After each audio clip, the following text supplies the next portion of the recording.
My name is Sebastian Escudero Treneman. During my time off, I like to spend some time with my family and friends. During my time off, I go hunting, fishing, and do exercises. I had the opportunity to travel and visit Europe, Middle East, and South America. I am really fortunate to have these experiences abroad.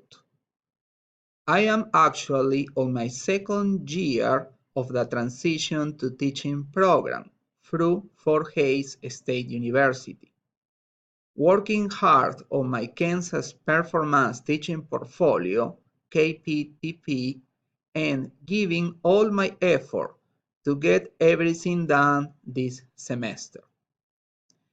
I am taking courses toward my master's degree along with the transition to teaching program.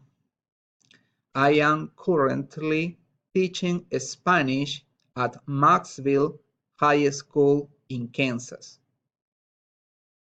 My short-term goals are to get my master's degree in education and get my fully certification as a teacher.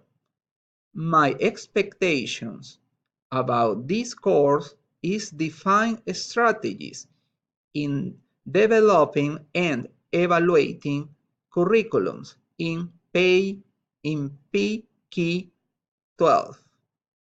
I am so excited to start the course and participate in the discussion board.